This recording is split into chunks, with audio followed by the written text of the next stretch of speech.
하나님께서는 피조물인 우리에게 약속하신 모든 것을 신실하게 지키셨습니다. 그러므로 우리는 하나님을 향해 무엇을 하겠다고 하거나 또 하지 않겠다고 서약하는 것은 아주 신중하게 해야 합니다. 만약에 함부로 가볍게 하나님 앞에 맹세를 해놓고 상황에 따라서 지키지 않거나 또 변개를 했을 경우에는 그 죄에 대한 책임은 본인이 담당해야 했습니다. 하나님께서 이 문제에 대한 규례를 이제 모세를 통해서 주셨습니다.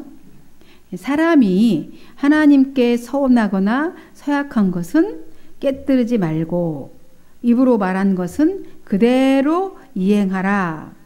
이렇게 율법으로 주셨죠. 그러나 그 예외의 경우도 있었습니다. 예외의 경우에 대한 규례도 또한 하나님께서 말씀하셨습니다. 아직 결혼을 하지 않은 어린 딸이 이제 아버지 보호 아래 있었을 때에 아버지가 허락하지 아니하였을 경우에는 지키지 않아도 되도록 그렇게 하셨죠. 왜냐하면 아직 판단력이 흐리잖아요. 어려서 현실적으로 또 실현이 가능한 어려운 그런 서원을 했을 경우도 있기 때문에 그 딸이 아버지가 보아서 판단해서 그 서원은 좀 지키기 어렵겠다 싶으면 허락하지 않았을 때는 아버지의 동의서가 꼭 있어야 했습니다. 그럴 때는 할 수 없도록 그렇게 하신 거죠. 또 결혼을 했는데 이제 남편이 있어요. 동의하지 않을 경우에 대한 그런 규례도 주셨는데, 만약 아내가 자신이 서운한 내용을 남편에게 이야기했는데 아무 말 없이 있으면 그거는 동의한 거죠. 그러나 동의하지 않을 경우에는 무효화하도록 그렇게 하셨습니다. 근데 남편이 아무 말을 하지 않아 서원을 다 듣고도 아무 말도 없이 그렇게 인정하는 액션을 그렇게 취하다가 얼마 후에 지난 후에 생각해 보니까 좀 아닌 것 같아서 그것을 무효화하겠다고 한다면 그 책임은 아내 대신 누가요? 남편이 지도록 그렇게 했습니다. 이렇게 규례를 주신 것은요, 맹세나 그 약속을 경솔하게 함부로 하지 말고 신중하게 하라는 것이죠. 그리고 또 오늘 말씀은 오늘 이 말씀은 막중한 명령을 하시지요. 무거운 명령을 합니다. 오늘 본문 31장 2절에 보니까 미디안에게 어떻게 하라고요? 원수를 갚으라 그랬어요. 미디안에게 원수를 갚으라. 그리고 모세가 네 후에 너는 이제 조상에게로 돌아갈 것이다. 이렇게 하나님 말씀을 하십니다.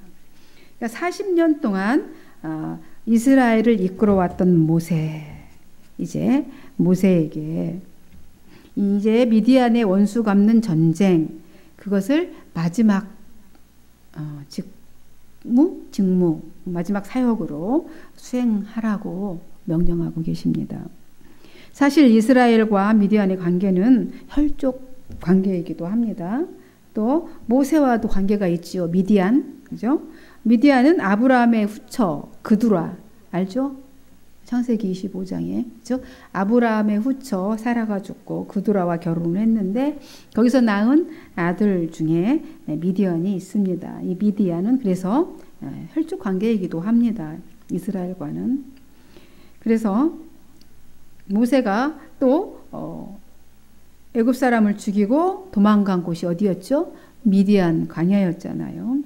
그래서 거기 미디안의 제사장 이드로의 딸 십보라랑 결혼해서 아내로 맞아서 40년 동안이나 미디안에서 살았던 것입니다. 그런데 이스라엘과 미디안의 그 관계가 악화됐잖아요. 이제 악화되어서 하나님이 미디안을 쳐라 지금 명령하시는 겁니다. 왜 그렇게 되었습니까? 발락과 그죠? 발람의 잘못된 만남 때문이었죠. 만나서는 안 될 사람들이 만나다 보니 이런 악행을 도발하는 이런 일을 저지르게 되었죠. 여러분, 미디안을 치라는 명령은 이미 25장 17절에서도 하셨습니다. 이때 어떤 일이 있었는지 기억하시죠? 25장에서. 그죠? 무슨 일이 있었습니까? 이스라엘 시므온 지파 누구죠? 시므리와 미디안의 지도자 고스비와의 고스비 사건으로 인해서 이 시므리와 이제 고스비가 음행하기 위해서 텐트에 들어가는 것을 본 엘르아살의 아들 비느하스가 쫓아가서 그들의 찔러서 동시에 배를 뚫어서 그 두 사람을 죽여서 이제 연병이 그치는 그런 사건이 있었지요. 그러나 그 연병을 그 죄악 때문에 음행한 죄악 때문에 연병으로 이스라엘 백성들의 24,000명이나 죽었습니다. 하지만 하나님은 이제 하나님의 질투로 이렇게 고스비와 시므리를 척결한 이 비느하스에게 약속을 하시죠. 평화 언약을 맺습니다. 영원한 제사장직을 아론의 아들 엘르아살의 아들 비느하스 아들 그 너의 제사장 직분을 내가 영원한 직분으로 삼아주겠다. 이렇게 평화의 언약을 맺습니다. 비느하스와 하나님께서 미디안에게 이제 언수 갚으라 이렇게 하시는 이유는요. 왜 그랬어요? 이스라엘이 종교적으로 타락시키기 위해서, 그죠? 신앙 타락시키기 위해서 여호와 유일하신 여호와 하나님만을 섬기는 이스라엘 백성들을 신앙적으로 종교적으로 타락시키기 위해서 의도적으로, 그죠? 의도적으로 여자들을 통해서 미인계로, 그죠? 미인계 아시죠? 미인계로 우상 숭배에 빠지게 했기 때문입니다. 그러니까 죄를 짓게 촉발한 아주 간교한 죄죠, 그죠? 죄를 짓도록 했기 때문에 이스라엘을 범죄하게 한 죄이죠. 제목이 미디안이 이스라엘 손에 멸망당해야 할 제목이 뭐냐고요? 그게 바로 이스라엘을 범죄하게 한 죄예요. 내가 그러니까 어떤 행동을 촉발시켜서 그 사람이 죄 짓도록 한 거에 대한 거를 하나님은 원수 갚으라. 하나님의 원수로 여기시는 것이죠. 이게 얼마나 큰 죄인가. 다른 사람에게 죄를 짓게 하는 것이 얼마나 큰 죄인가를 알게 하시는 것입니다. 많이 생각해 봐야 될 부분이겠죠.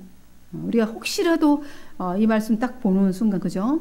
혹시라도 나도 그런 적이 있나 이게 확 돌아보게 되는 말씀인 것 같습니다. 하나님은 이렇게 선택한 자기 백성을 죄에 빠지게 해서 연병으로 24,000명이나 죽도록 하게 한 이 미디안은 하나님의 원수로 여기신 겁니다. 근데 자식이 비록 죄를 지어서 벌은 내렸지만 마음이 아프신 거죠. 그래서 원수를 갚도록 하시는 겁니다. 이 원수를 갚으라는 하나님의 명령을 들은 이제 명령을 받았잖아요. 명령을 받은 이 모세는 이제 어떻게 해야 됩니까? 명령대로 이행해야 되겠죠. 그래서 이제 전쟁 준비 이제 시작합니다. 또 마지막 모세의 사역이죠. 먼저 백성들에게 전쟁해야 하는 이유를 이제 모세가 설명합니다. 미디안을 쳐서 하나님의 원수를 갚아야 한다. 이렇게 외치면서 이제 백성들에게 우리가 지금 전쟁을 해야 하는데 왜 해야 되는지 이렇게 말을 먼저 설명을 해줘요. 그리고 전쟁 준비를 시작합니다.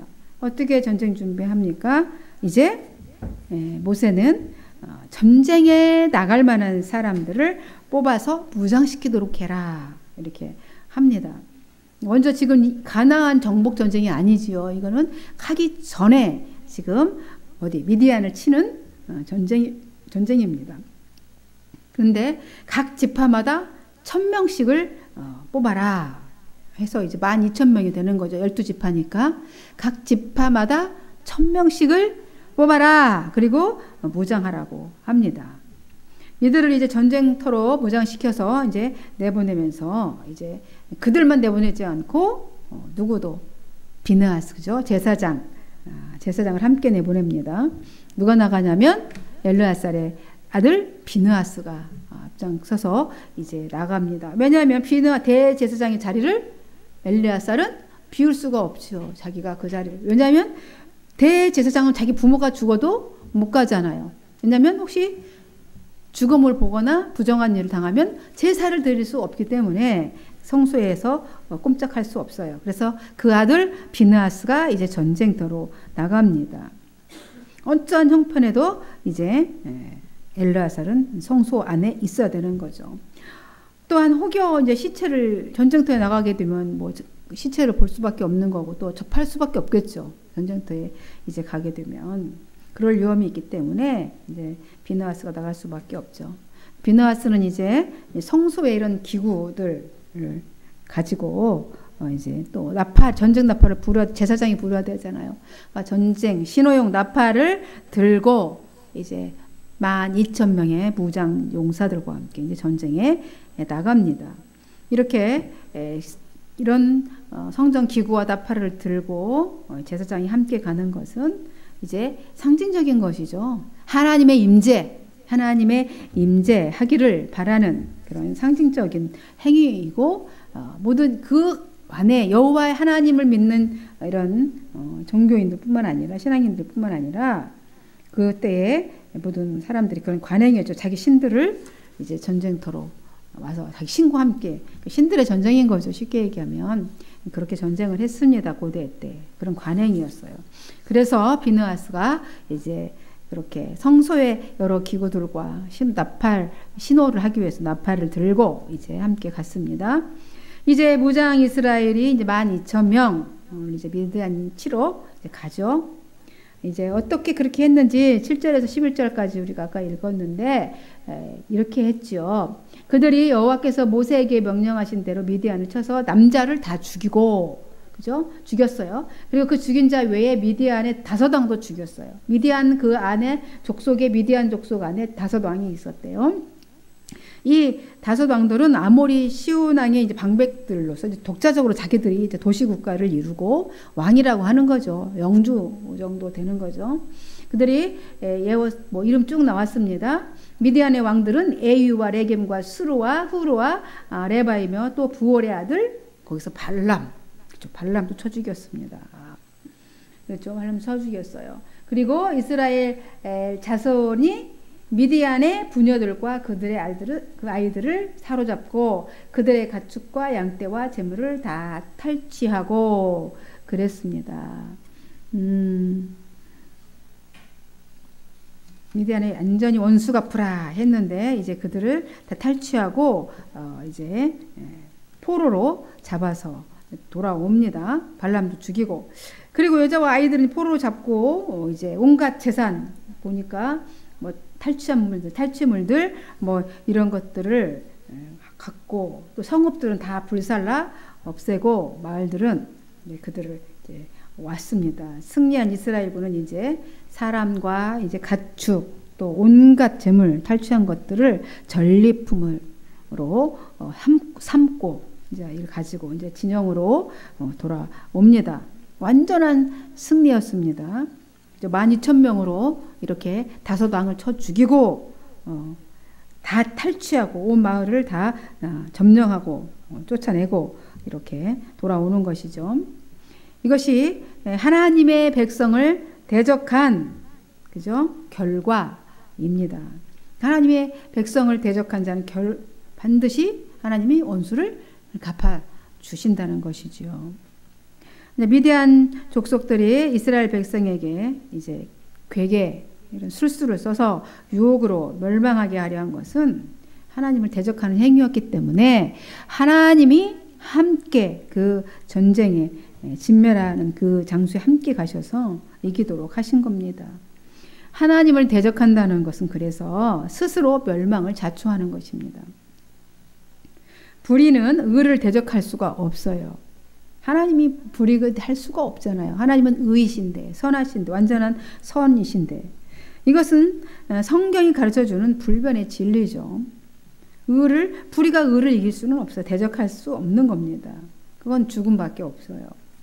우리가 역사를 볼 때도 짧게 보면 우리 인간의 역사를 통해서도 짧게 그 부분만 보면 마치 악이 선을 이기고 그죠? 불의가 정의를 짓밟는 것 같이 보일 때도 있습니다. 그런데 역사적으로 길게 역사가 판단한 거 보면 반드시 선과 정의가 승리한다는 것을 우리는 우리 인간의 역사를 통해서도 깨닫게 됩니다.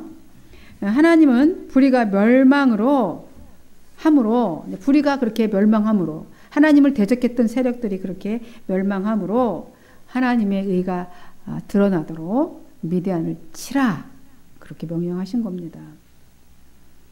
뿐만 아니라 가나안 땅을 점령하기 위해서는 그것도 1차적인 거지만 미디안 가나안 땅을 이제 점령하기 위해서는 전략적으로 전술적으로도 미디안 땅을 먼저 확보해야 할 필요가 있었습니까? 뒤에 세력들이 남아 있어서 치면은 큰일 나니까 일단 정리를 확보할 필요가 있었던 것이죠. 요단강을 건너기 전에 이스라엘의 안전을 위해서 요단강 동편에 이미 땅을 분배를 했잖아요. 그죠? 두 지파 반 알죠? 루벤 지파, 갓 지파, 그다음에 므낫세 반 지파. 두 지파 반이 이미 지금 동편 시온 그죠? 시온 옥과 그죠? 바산에 시온과 바산의 옥이 그죠? 있었던 그 땅을 다 점령해서 이 세 지파 이미 분배가 모세가 다 해줬습니다. 그렇기 때문에 이제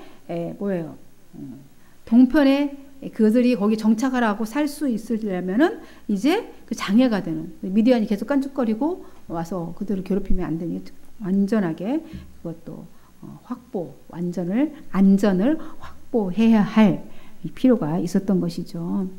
또 그리고 전쟁할 때 뒤에서 치고 들어올 수도 있기 때문에 그래서 가나안 땅을 점령한 후에도 이스라엘의 또 안전 보장을 위해서는 아주 중요한 전쟁이었습니다. 미디안을 치는 것은 아주 중요한 전쟁이었다는 것이죠. 하나님의 대적을 처단하는 것도 되지만 전술적으로도 필요한 전쟁이었다는 것입니다. 결국 요단강 동편 땅은 12지파 중에서 2지파 반이 이제 받았고 이제 땅의 안전도 보장하고 확고히 했습니다. 이제 하나님은 철저한 이것을 보면서 계획자이시다라는 것을 깨닫게 되죠. 하나님은 철저히 계획하시는 분이시죠. 무조건 즉흥적으로 일을 처리하시는 분이 아니고 계획하시는 계획자이십니다. 근데 그분의 그 계획자이신 그분을 우리 계획으로는 따라갈 수가 없는 거죠. 저보다 더 정확하시고 저보다 저를 더 잘 아시는 창조주이시기 때문에 미디안에게 원수도 갚고 땅의 확보와 안전 보장도 확고히 하시며 자기 백성 이스라엘에 대한 사랑도 표현하셨습니다. 승리한 이스라엘 군이 이제 전리품을 가지고 돌아오는 것을 보고 이제 모세와 엘르아살과 지도자들이 진영 밖으로 어떻게 해요? 마중 나갔겠죠. 영접했습니다. 그런데 그것을 딱 보는 순간 모세가 노를 봐라 화가 너무 났습니다. 왜 그랬냐고요? 왜 그랬을까요? 15절에. 왜 모세가 화가 났습니까? 15절. 그죠? 어쩌자고 여자들을 살려뒀냐? 지금 모세가 너무 화가 나. 딱 보는 순간 포로들을 여자들을 끌고 오는 것을 화가 났죠. 부올 사건 잊었냐? 이러는 거죠. 고스비 사건 잊었냐? 그 때문에 연병에 죽은 자가 몇 명이라고? 24,000명이라고 이렇게 얘기하면서 어떻게 하려고 지금 저 여자들을 데리고 오느냐? 모세가 화가 확 났죠. 뚜껑이 확 열렸습니다. 그러면서 남자아이는 다 죽이고 여기 있던 남자들은 원래 다 죽여요. 그죠? 왜냐하면 화근이 되니까 다시 치고 들어 화근이 되겠다. 남자들은 다 죽이고 여자들 중에서도 남자를 아는 여자는 다 죽여요. 왜냐하면 그들의 그 행위가 뭐라 그러죠? 신을 섬기는 그 행위가 음란히 섬기기 때문에 남자와 동침한 여자는 다 죽여라. 왜냐하면 그들은 이미 그 여자들은 이미 어떻게 됐다는 거예요. 그 우상 문화에 젖어 있는 여자들이다. 그러니까 그것을 가지고 오면 어떻게 되겠어요? 그것 때문에 지금 24,000명이 죽었는데 그 여자들이 데리고 온다는 건 말이 안 되죠. 그래서 여자들은 모두 죽여라. 근데 하지만 처녀들은 살려두라. 아직 어린 아이들, 여자아이들은 이제 살려준 겁니다. 미디안 전쟁이 여자들의 유혹으로부터 시작되었는데 이 음란한 풍습을 아는 이 여자들이 함께 있으면 안 되죠. 또다시 이제 불씨가 붙여지는 것이죠. 그래서 불씨를 완전 제거하라 이렇게 말씀하시는 겁니다. 그러면 살려준 처녀들은 어떻게 했을까요? 이제 노예로 삼았겠죠. 노예로 부려지다가 이제 때로는 마음에 들면 이제 그 주인의 이제 첩이 되기도 하고 또 때로는 결혼해서 살기도 했습니다. 그리고 하나님은 이제 정결을 하라, 정결례를 해라 이렇게 이야기합니다. 왜냐하면 전쟁터에 나갔으니까 사람을 죽였잖아요. 피가 손에 묻었으니 이제 진영 안으로 들어올 수 없다. 그래서 진영 밖에 있어라 일주일 동안. 그러면서 진영 밖에서 정결례를 행하도록 하십니다. 법대로 하나님께서 이미 정결례를 레위기에서 가르쳐 주셨죠. 일주일간 주둔하고 있으면서 어쨌든 하나님이 주도하고 명령한 전쟁이지만 정결하게 하고 오라고. 왜냐하면 부정한 상태로는 진영 안으로 들어올 수 없지요. 그래서 율법에 따라 정결례식을 행했습니다. 그리고 전리품도 같이 나갔던 남자들뿐만 아니라 갖고 온 이 전리품들도 다 정결하게 씻고 뭐 빨고 뭐 이렇게 다 해서 정결하게 하라고 합니다. 하나님에 속한 것들은 다 정결하게 해야지만 하나님 앞에 들어올 수 있는 거죠. 우리도 그리스도의 보혈의 피로 씻어져야 올 수 있는 겁니다. 그래서 그리스도의 보혈의 피의 씻음이 바로 세례죠. 그리스도의 보혈의 피로 씻어졌기 때문에 우리가 하나님 앞에 와서 예배할 수 있는 것이지요. 정결하게 하라는 것입니다. 말씀을 맺습니다. 여러분, 이 미디안 전쟁은 모세 생전의 마지막 전쟁입니다. 원수를 갚는 전쟁이지요. 모세는 광야 40년간 배은망덕과 패역으로 점철되었던 이스라엘 백성들의 생활을 다 보았잖아요. 그렇게 보면서 마지막으로 그 생활들을 쭉 되돌아보며 마지막으로 하나님의 말씀에 대한 이제 순종을 가르치고 또 권면하고 책망도 하고 있는 것 같습니다. 오늘 우리가 깨닫고 이제 묵상해야 할 것은 나의 그 행동이, 나의 언행 심사가 다른 사람에게 어떤 영향을 줄 수 있는지 생각하라입니다. 그렇게 말씀을 가슴에 품고 오늘 한 주간도 또 주님의 은혜 안에 살아가시기를 바랍니다. 기도하겠습니다. 주님 감사합니다. 오늘 하나님께서 미디안을 향하여서 미디안에게 이스라엘의 원수를 갚으라고 하십니다. 그들이 행한 그 악행을 드러내고 그 악행에 대한 처결을 완전히 행하게 하셨습니다. 하나님의 백성들을 대적하는 것은 곧 하나님을 대적하는 것이라고 생각하시고 직접 함께 하셔서 원수를 갚아 주셨습니다. 오늘 우리는 하나님께서 택해 주신 하나님의 자녀들입니다. 그러니까 하나님의 이름에, 하나님의 그 명성에 우리가 피해를 주는 그런 어리석은 자녀가 되지 않도록 오늘도 성령께서 저희들과 함께 해주셔서 친히 인도하시고 가르쳐 주시옵소서. 맡겨드리며 예수님의 이름으로 기도하옵나이다. 아멘.